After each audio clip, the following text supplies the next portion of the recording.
Well, new safety concerns have rescue workers suspending the search for missing passengers in the Italian cruise disaster. The massive Costa Concordia has shifted, and the fear now is it could slip off the reef that it hit.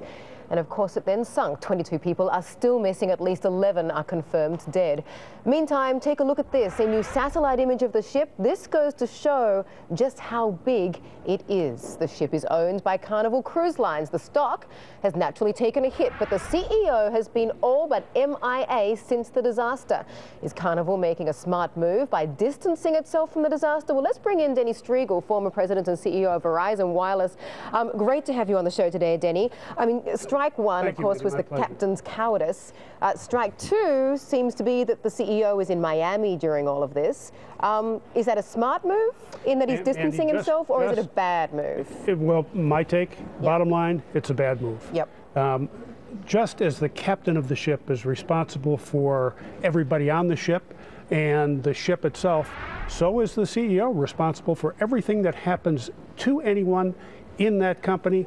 And by the way, that CEO should have run to the disaster, not away from it. So what does he do now? How does he recover from this and go into damage control mode? Well, first of all, let's talk a minute about what he should be doing.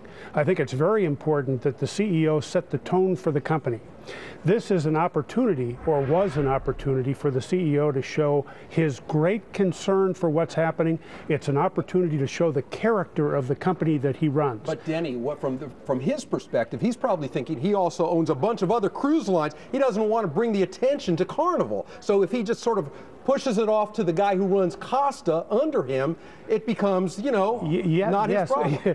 But what has happened? Quite the opposite, right? The attention is on him. It is on his company. And I don't care how many companies he owns. I don't care how big a company that he manages. His job is to run to the crisis and show the company colors, and it's to protect his equipment, the people on those ships to the best of his ability. It really is to express the character of the company. The shadow that he casts as the leader of that company is so important. And by the way, what people see him do is what they will do.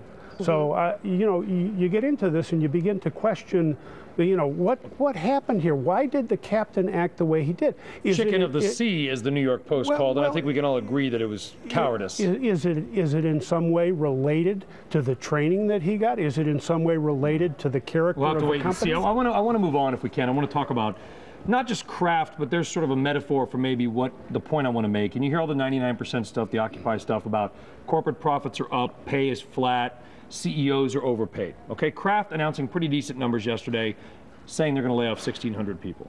Do you think that the C-suite, the CEOs, are tone deaf to these protests, or do you think people are actually listening and going to do something? Brian, first of all, I'm not on the same wavelength that you are.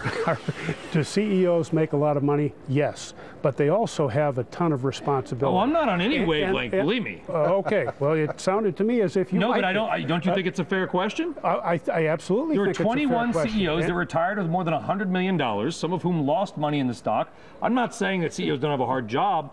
Professional athletes are paid a lot because you get to a pinnacle. I get that, right? But at the same point, America is upset about it largely. I'm just wondering if you think that CEOs are listening. Are CEOs tone deaf? No.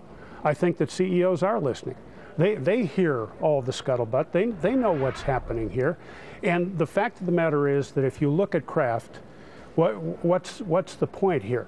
The point is that the earnings report that they have had is excellent. They have organic growth, phenomenal. Many companies in the United States would love to have that kind of growth.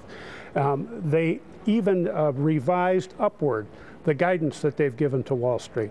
They are now splitting into two companies, and in so doing, they're getting ready for that split. They are laying off some employees because they're consolidating, as I understand it, headquarters locations. But in addition to that, they're outsourcing some of their sales. That's not a loss of jobs, by the way. 40%. As long as they get hired. Well, by the outsourced company. Okay, but I'm not picking on Kraft, Denny, and believe me, I've been doing this 15 years. I understand why CEOs of companies have to do it, but you have to admit we're at a different time in America now than we were 5 years ago. Where a lot of companies are also sitting on a whole pile of cash, and people are saying they should get out there and they should expand and hire and create jobs, and instead they're Singapore. I think that it is not quite correct to say they're sitting on piles of cash. What's happened in this environment is that revenue growth is off, right? That's part of the economy that we're in. They have cut costs, and in cutting costs, they're trying to make their bottom line. What are they doing with the cash that they have? They're preparing for the future. They are paying down debt. They're doing the right things. By the way, everything I've read says Giving themselves a plan B. Yeah. Well, they're continuing to invest in R&D so that when we do get out of this economic doldrums that we're in, they do have a plan, Mandy, to go forward. Denny, thank you so much for joining us today. Nice to be here. It's been really good to have you on the show. In the meantime,